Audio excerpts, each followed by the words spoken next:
every Saturday from 2 p.m. to 3 p.m. on Spreaker.com. It's time for Rastafari Revelation, a 1-hour talk show produced and presented by members of the Rastafari Alliance for Science, Technology, and the Arts. Coming to you live from the United Kingdom with news, views, reviews, previews, and interviews exploring the Rastafari movement. Rastafari Revelation, produced and presented by members of the Rastafari Alliance for Science, Technology, and the Arts, in collaboration with www.spreaker.com, the World Wide Web's #1 podcasting platform.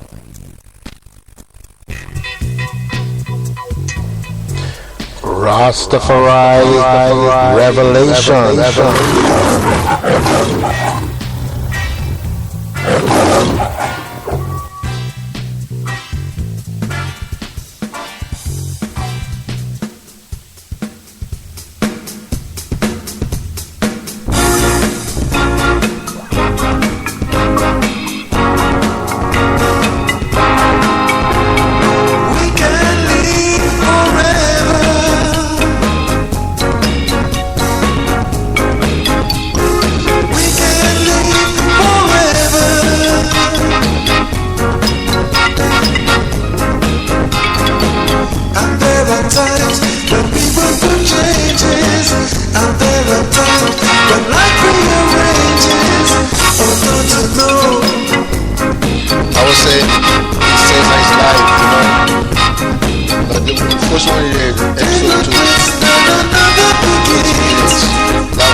Let me welcome you to part 2 of the podcast Rastafari Revelation.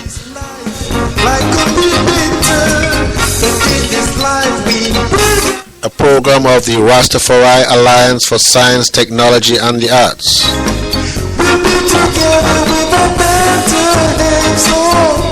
Of course, if you missed part 1, it's now available at our Spreaker account at www.spreaker.com/user/Rasta.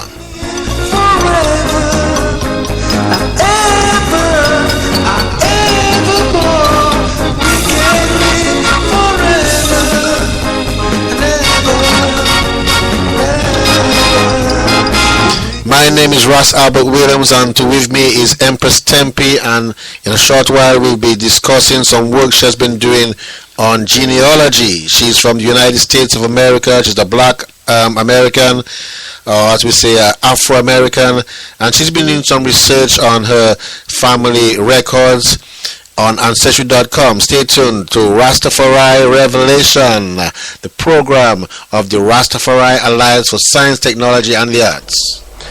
Rastafari Revelation.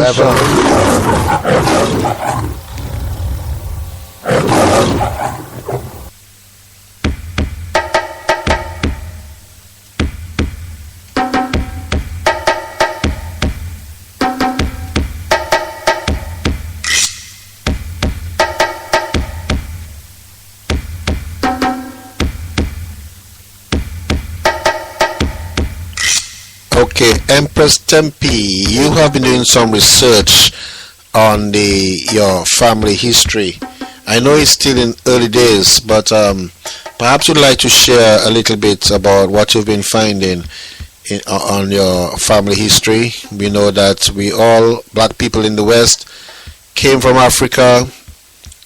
We came on different boats, by different routes, ended up in different ports. So give us some of your reflections of what you've found thus far. All right. Thank you, Ross Albert. I'm delighted to share this. I've been putting a couple of postings, and let me tell you, I think every black individual will internalize what has happened in history in their own way.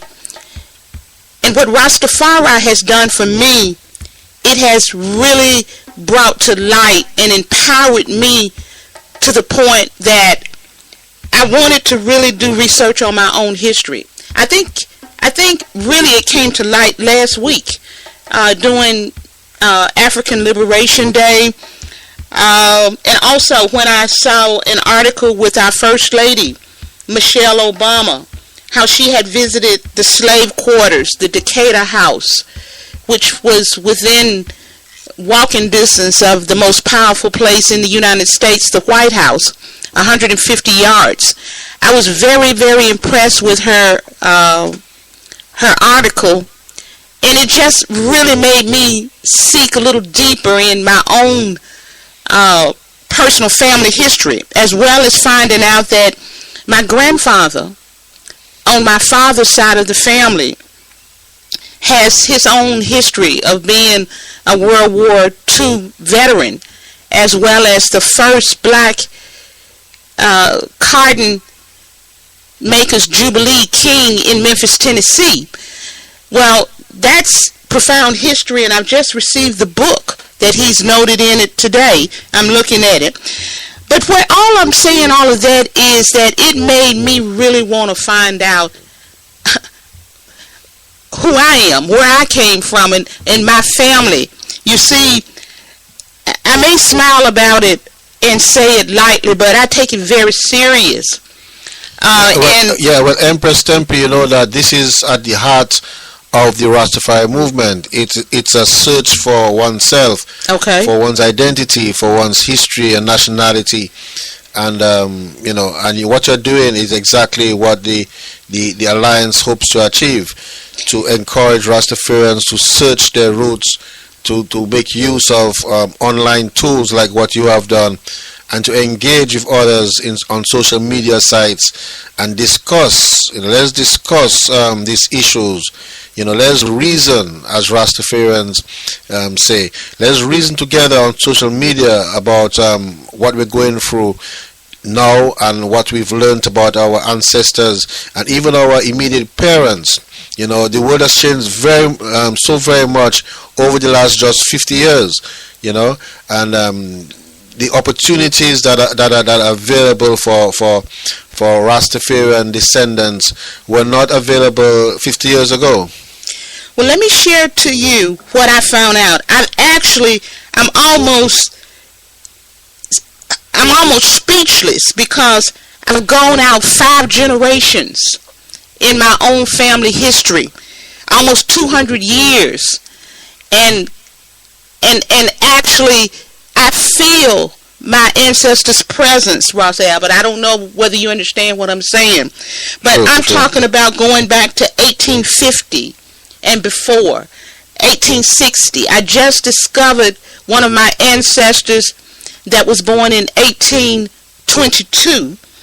And I want to say that if you're out there and if you're searching, use what Ross Albert said. they've got so many websites, ancestry.com, ancestry.co.uk. But let me share with you, we're talking slavery here. We're talking black Americans where they were not even considered a human being. In my findings, first off, initially, I found 6 of my ancestors. And I won't call names, but I'll just tell you that it's documented. And in the history of the United States, they only have two reports that they reported on slaves. And that's what they call the United States Federal Census Schedule number 1, which was in 1850. And the second one was in 1860, 10 years different. And let me tell you what's profound of my 6 ancestors. To see their names listed, they list you chronologically from the oldest to the youngest. From a member being 70 years old down to 1 year old. And they don't even give you, I'll just tell you, back then you're listed from your slave owner's name. You don't have a name.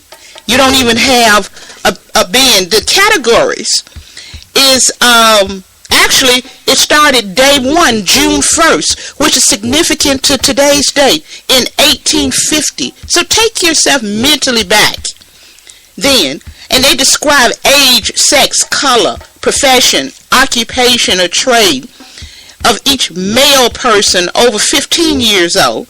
I'm going to skip on down because females really had no rights whatsoever. Some of the occupations on the reports, they listed either as a general farmer or a cooker. And I'm talking about the male, not even the female. I became curious because one of my ancestors was listed on the report 1850 as 1 year old. And on 1860, the census, I didn't see it. So what I found out is that I don't know, I've got to do further research, but I found out that she evidently was either sold or bought by another family because she shows up on another report, which is in the regular census. They only have 2 slave census. Let me tell you the categories that I found profound. In the report 1860, if I can find it here, it notes, well, I just remembered it. It even asks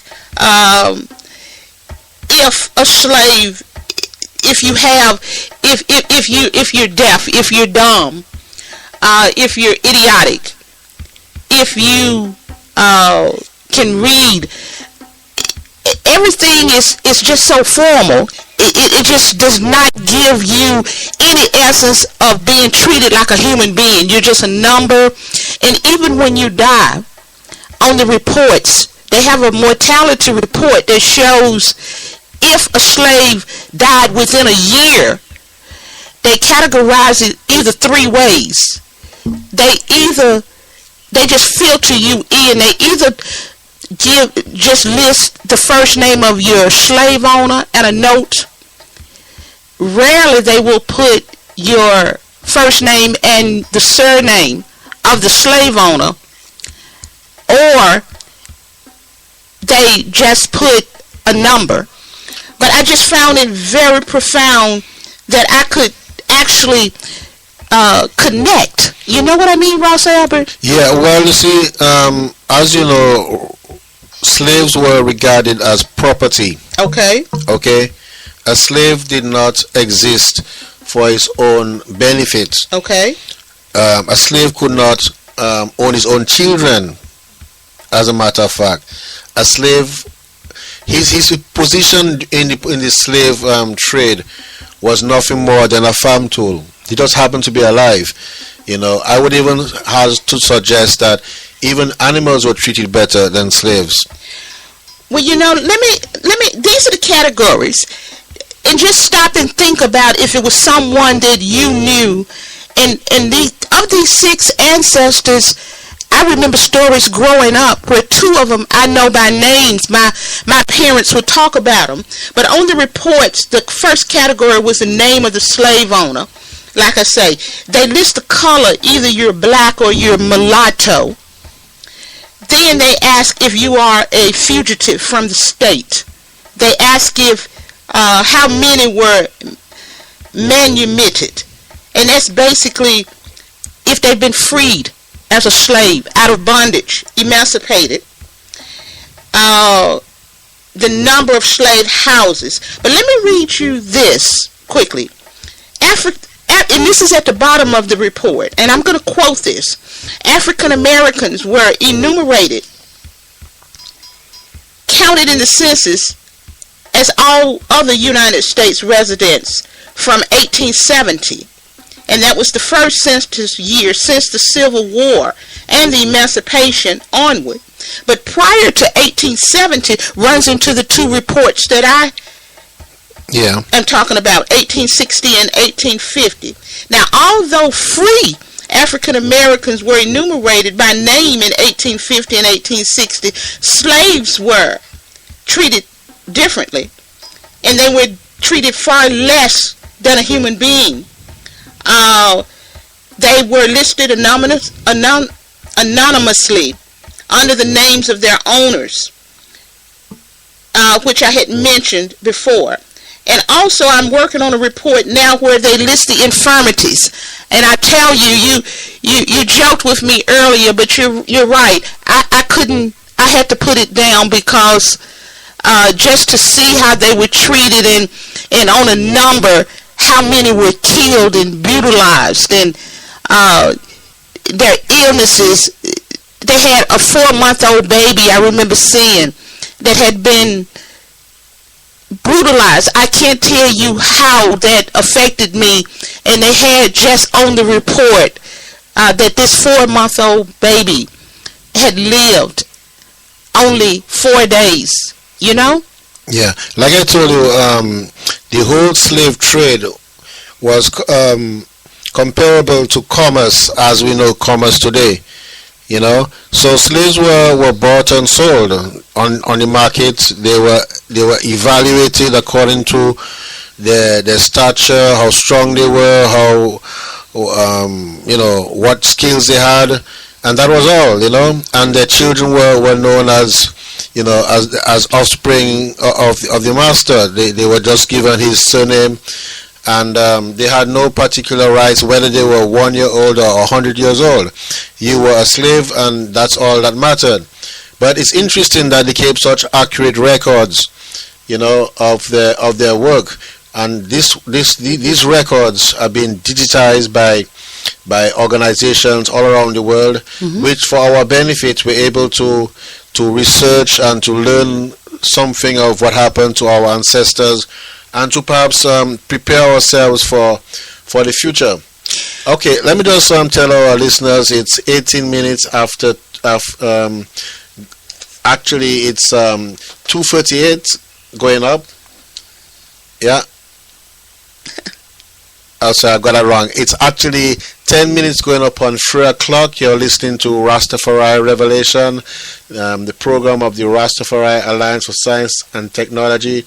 We're going to take a break. We'll be back shortly with more from Empress Tempe. Every Saturday from 2 p.m. to 3 p.m. on Spreaker.com. It's time for Rastafari Revelation, a 1-hour talk show produced and presented by members of the Rastafari Alliance for Science, Technology, and the Arts. Coming to you live from the United Kingdom with news, views, reviews, previews, and interviews exploring the Rastafari movement. Rastafari Revelation, produced and presented by members of the Rastafari Alliance for Science, Technology, and the Arts, in collaboration was www.spreaker.com. The The World Wide Web's #1 podcasting platform.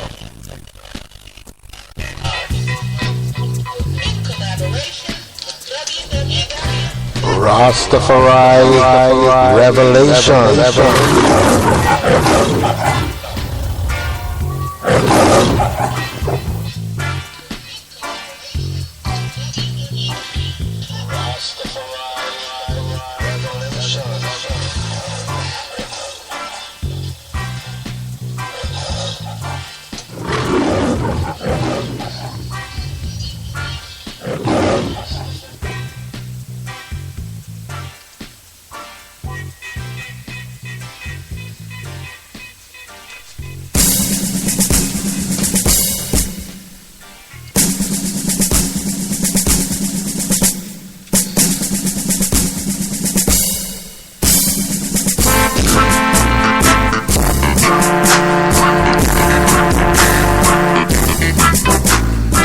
And we're back with Rastafari Revelation.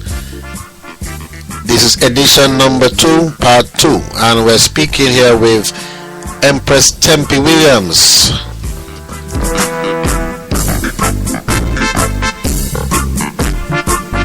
And she's been sharing over the last couple minutes some of her research on genealogy, the background of our ancestors,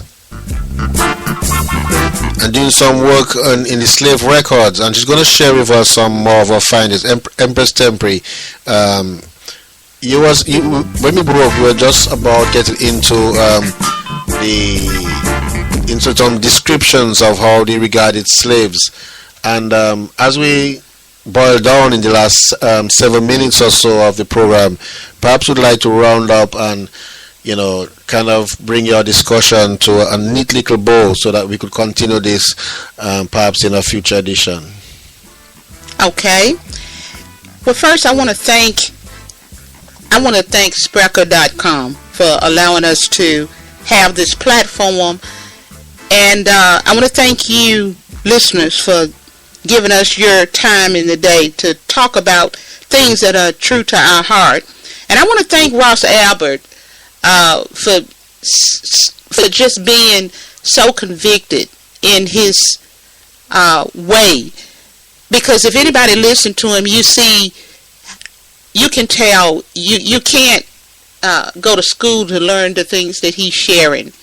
It's from within him, and he's been doing it for a mighty long time. And by the same token, I was on the other side of the hemisphere thinking and wanting to do the same thing. So it's just a joy for me right now, and this is a lifelong project. It's not something that I'm going to finish. I want to get to the end of this. I want to find out if I can find out the other 200 years where my ancestors came from, where in Africa, where. But let me share again something that I found very unique in my research only this morning. In those two profound reports of 1850 and 1860 of the slave schedule, one of my 6 ancestors, and let me tell you what's unique, I found that these 6 ancestors, they tell you that many of the slaves were bought. If a slave owner bought them in large numbers, they grouped them together, and it's fortunate that they allowed the 6 of these to stay together. And in the report in 1850, they were split up, I assume, because one was not there. One was on in another family, another house, another slave owner. And it sort of bothered me until I traced it to find out what happened to this individual, because at the time she was 2 years old. And 10 years later, on the next report, the 1860 report, I found her. She was then 12 years old, but she was not with my ancestor family. She was with another family. Well, maybe I could just suggest that being as it was a very brutal society, a lot of the records survived mainly through, I guess, through the auspicious intervention of the Almighty, because those times were very, very harsh. Yes. They were not technologically smooth like today.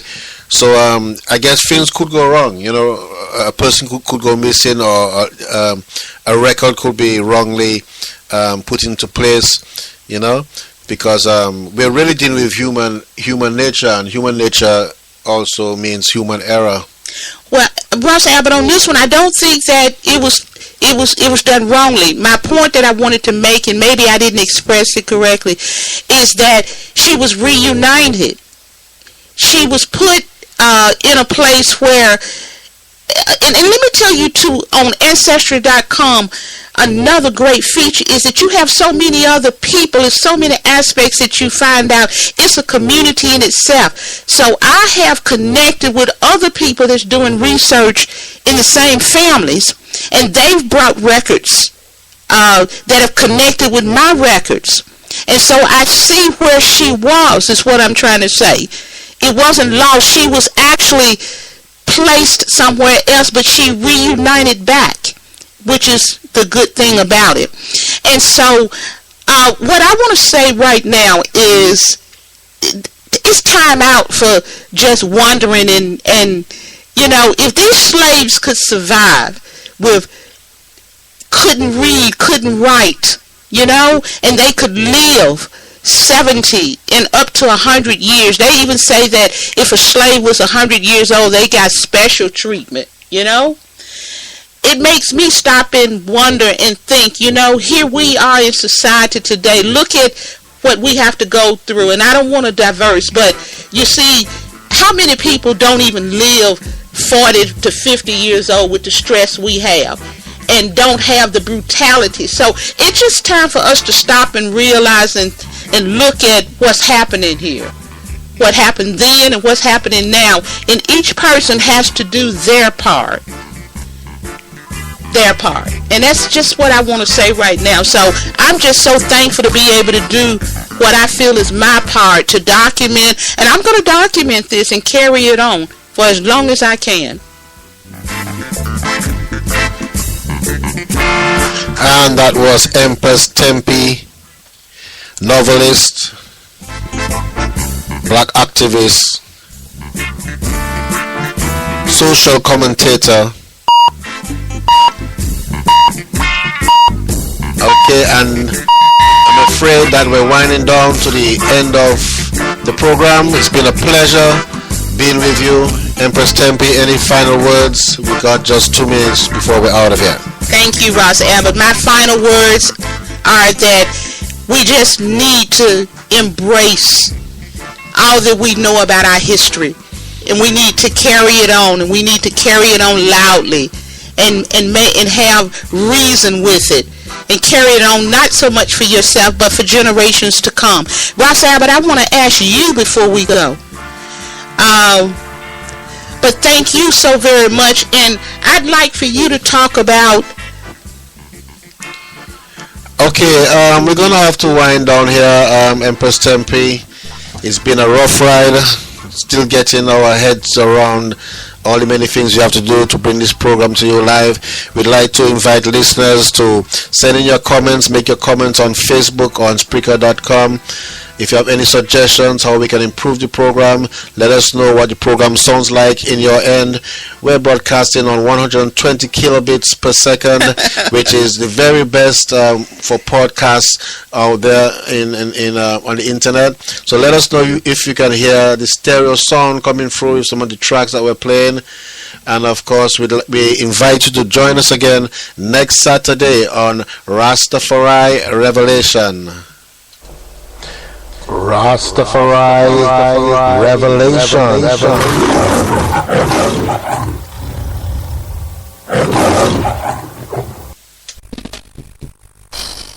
Every Saturday from 2 p.m. to 3 p.m. on Spreaker.com.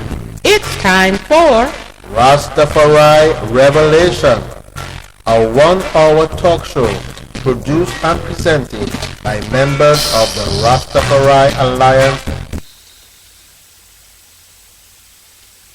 All right. You see? I can talk. No, it's over. Oh, I just do not know what you're doing over here. At the end of is it time left?